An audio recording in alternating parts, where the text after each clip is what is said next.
Welcome to TRS Clips, where you'll find happiness through your own curiosity. If you had to summarize Biden's 4 years of being a president to someone who doesn't understand American politics, how do you explain it? It's the alternate universe where, I'm going to explain with an analogy that it's the alternate universe where the Soviet hardliners beat Gorbachev for a few years.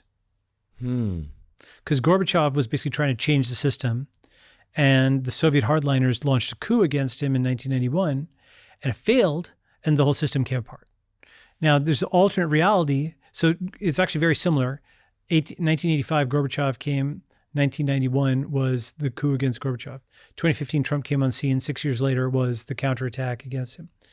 And so I feel we've gone through the alternate, dimensional portal where we're going through something that's like the fall of the USSR, but in my view, I don't know how long the USA has to go as in its current stance, right? As a 50-state union of Republicans and Democrats together. I think there's a lot of things, graph after graph, chart I can show. For example, Texas National Guard showing down with the Border Patrol, right? I mean, I'm trying to understand it from an Indian political lens. Basically, the Indian government is gauged by the ease of doing business, the employment rate, GDP growth. Right. How would you describe Biden's 4 years? Oh, disaster. But the thing is, it's not him. Let's call it the blue 4 years. For example, if there was someone with a stronger personality running the country as the president, could they say no to listening to the rest of the Democratic Party? So this is a very deep question, and it actually gets to, so let's say Biden is on the extreme end of being so weak that it's actually obvious to people, it's undeniable that he's not in charge. He can't even keep up the appearances of it. But a normal president like George W. Bush is also not in charge. George W. Bush is not in charge because, as I said, he's got the permanent bureaucracy, the permanent academia, the permanent media, and the permanent NGOs around him. And so whatever he does, they're going to outlast him. So they just say yes, yes, yes, and then do whatever they want after he's gone, right? So what the journalists are very, agitated about Trump winning this time is they have various proposals in place to just retire all government officials. This comes from a guy, Curtis Yarvin, to basically just say the permanent executive is no longer permanent. Like, supposedly all these government bureaucrats are employees of the president that should be able to be fired at will. And all of these conventions have grown up where they can't be fired at will, right? And so your question is, would a real man of action be able to do something? So the normal president, for all the time that we've known them, has been surrounded and crushed by this permanent bureaucracy. Biden is so weak that it makes it obvious that it's being steered by somebody else. But someone who's strong enough to actually steer it would be a change in the world order to a level that's hard to exactly imagine. And that's what's expected from Trump now? That's what he's claiming he's going to do this time. I mean, basically, it's kind of like you have some, kind of like Steve Jobs coming back, and after he had some time to clear his head and think about what he'd done wrong and build a team and so on and so forth. That's the most bullish vision on what he would do, right? I am however, very reticent / skeptical to think anybody can fix anything. How were Trump's 4 years? I mean, that's it's really hard for me. The problem is that the US is just in a secular decline. And it accelerated under Biden, but there's a lot of money printing that was happening under Trump as well, right? There's a lot of wokeness, BLM, crazy things happening under Trump. It's hard for one man to stand against time in that way, right? And it's like, I think the best case outcome is something like Chiang Kai-shek getting Taiwan when China was overwhelmed by communism, or getting to getting a red America that was functional, 20, 25 states, something like that. Let me explain what I mean by that, by the way. You see this? Texas National Guard blocking Border Patrol agents from accessing stretch of border in January. This is conflict between state level and federal armed forces. And it's not like a small conflict either, because, so it was like, I think it was like 25 Republican governors back Texas in escalating border dispute. And this was 26 January 2024, okay? Now, the governor of Texas was actually not in the U.S. at this time. You know where he was? He's launching a showdown with the federal government over border enforcement, and has 25 other Republican governors backing him. He's doing a showdown with Joe Biden. So do you know where he was? Where? Day before Greg Abbott visiting India, okay? So he's doing a photo with the largest democracy in the world and 25 Republican governors when he's taking on Biden. What that means is blue America and red America have their own foreign policies. Okay? Whoa. Just like North Korea and South Korea have their own foreign policies, they've come apart. The mitosis thing I've talked about, right? These two photographs happened within a few weeks of each other.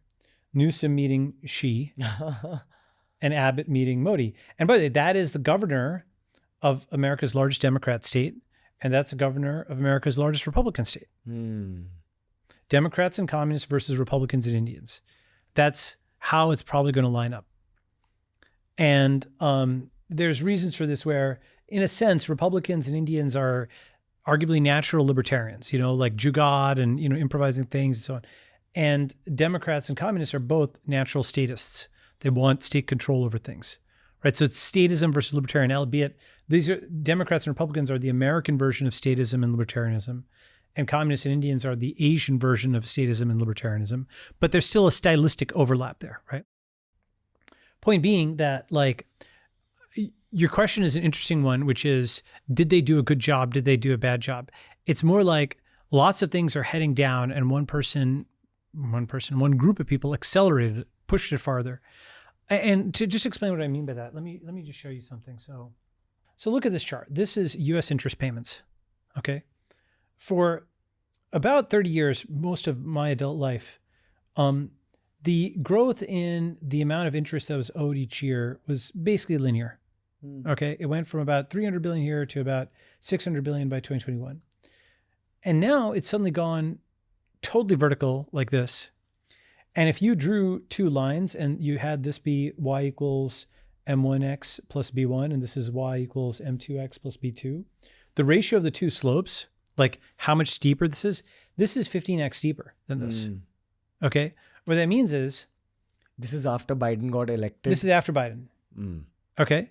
So what that means is, now there's stuff, the reason this happened, there's stuff that happened during Trump's tenure, like with the money printing during COVID, that helped lead to this as well. But Trump wasn't in charge of, or he nominated the guy who ran the Fed, but he just didn't have the political capital probably to totally clean house. He was fighting off all these impeachments, whatever, right? To someone who doesn't understand banking and interest, what does this mean, U.S. interest payments? It means your interest payments were high and now they're going through the absolute roof and they're becoming unaffordable. And it's more than, you're paying more in interest than you make in tax revenue each year soon. Okay. Like interest has now, as of I think this month, become the number one line item in the U.S. budget. Just to show you, it's more than defense, it's more than everything else, right? So here's the other thing. When you're talking 15x, what that means is 7 years now is 105 years in the old world. You're seeing Interstellar when you're on a planet, right? And it's like 10 minutes here is like 10 hours back on Earth or something like that, right? So 7 years now is 105 years in the old world. They spent another American century in less than a few years. Do you see what I'm saying? They went into such ridiculous amounts of debt. And so this is like, you can visualize it's like a fizzing, this is dynamite that's just going to explode. It's going to blow up the world economy. It is going to cause something much worse than the 2008 financial crisis. And it is going to be something where really India and China will, and frankly, the closer you were to America in the 20th century, the better off you were. And the farther you are from blue America, in particular in the 21st century, the better off you will be. Which is a total flip and inversion because they're the wealthiest and they'll go to the worst place to be in the world. And you can kind of see a preview of this where San Francisco has crazy addicts and syringes and poop on the streets and needles, despite the fact that it's supposedly wealthy, right? And you have the BLM riots in all these blue areas, supposedly wealthy. It's all actually fake and it's going to blow up. So that's why I'm somewhat reticent to put the systemic failures here that have been accumulated over decades and generations on one man's head. Here's one other way of thinking about it, right? when you're in an office, okay, let's say you're in office for 4 years. It seems like a long time, but it's only like 1,440 days or thereabouts, right? And you have 300 million people. So you just don't actually have, it's like when you're steering that, okay, 300 million people one day, right? What does that mean? How many centuries of time is that you spend for every one day?